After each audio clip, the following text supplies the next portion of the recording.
দর্শক ভোটের আরো খবর জানাতে কুষ্টিয়া থেকে যুক্ত হচ্ছেন সহকর্মী রাকিব হাসান। রাকিব, ভোটের প্রায় 4.5 ঘন্টা অতিবাহিত হলো, তো কুষ্টিয়ায় এখন ভোটের উপস্থিতি কেমন দেখছেন আমাদেরকে জানান। ধন্যবাদ নাদিয়া আপনাকে। আসলে ভোটার উপস্থিতি যদি বলে অনেকটাই ভালো। আসলে বেলা বাড়ার সঙ্গে সঙ্গে ভোটার উপস্থিতি বেড়ে গেছে। আমার দর্শকদেরকে যদি একটু দেখাতে চাই, যে দর্শকরা দেখতেই পাবেন যে আমার সামনে যে কেন্দ্রটি রয়েছেন, এখানে আমি যেই কেন্দ্রটিতে এখন আছি, আসলে এখানে 3টি মহিলা কক্ষ রয়েছেন এবং 3টি পুরুষ কক্ষ, মোট 6টি কক্ষ রয়েছেন।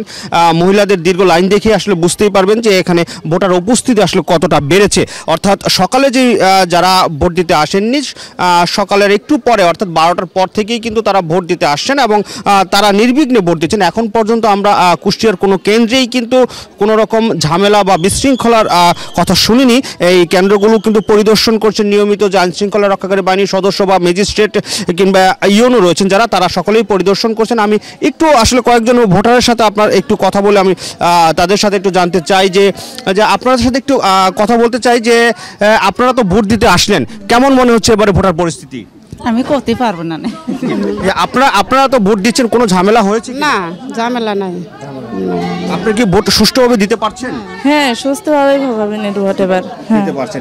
কেউ কোনো প্রভাব বিস্তার করার চেষ্টা করছে, আপনাদের ভয় বা হুমকি দিচ্ছে কি? না না, কোনো সমস্যা নাই। আসলে নাদিয়া শুনতেই পাচ্ছেন যে সবাই কিন্তু নির্বিঘ্নে ভোট দিতে আসছেন। আমি যেই কেন্দ্রটিতে রয়েছে, যে উপজেলাটিতে রয়েছে, এখানে কিন্তু 6 জন চেয়ারম্যান প্রার্থী রয়েছে। উপজেলা চেয়ারম্যানে 6 জন আসলে এখানে প্রতিদ্বন্দ্বিতা করছেন। তবে 6 জনের মধ্যে কিন্তু মূলত 3 জনের মধ্যেই প্রতিদ্বন্দ্বিতা হচ্ছে। যেখানে আমি যদি একটু বলতে চাই, আল মাসুদ মোর্শেদ, তিনি ঘোড়া প্রতীক নিয়ে যেখানে নির্বাচন করছেন, এবং আরও রয়েছেন মোহাম্মদ বাবুল আক্তার, যিনি মোটরসাইকেল নিয়ে নির্বাচন করছেন, এবং মোহাম্মদ রহিমউদ্দিন খান দোয়াত কলম নিয়ে তিনি আসলে এই নির্বাচনে প্রার্থিতা করছেন। এই 3 জন উপজেলা চেয়ারম্যান প্রার্থী রয়েছেন, তাদের মধ্যেই মূলত প্রতিদ্বন্দ্বিতা হবে। আমরা যতটুকু সাধারণ মানুষের কাছে শুনেছি, ভোটারদের কাছে শুনেছি। তবে আমি যেই কেন্দ্রটিতে রয়েছে, এই কেন্দ্রটিতে আসলে এখনও পর্যন্ত, সকাল থেকে এখন পর্যন্ত নির্বিঘ্নে ভোট হচ্ছে। এখানে প্রায় 2300-র মতো ভোটার রয়েছেন। তবে এখনও পর্যন্ত প্রায় 5 শতাধিক ভোট পড়েছে, আমরা যতটুকু শুনতে পেরেছি প্রিজাইডিং অফিসারের বরাত দিয়ে। তবে আরও ভোটার আসবে এবং বেলা বাড়ার সঙ্গে সঙ্গে দুপুরের পরে হয়তো বা আরও ভোটার আসবে এবং পুরুষ ভোটারের সংখ্যা সামনে আরও বাড়তে পারে বলে তারা প্রত্যাশা করছেন। নাদিয়া।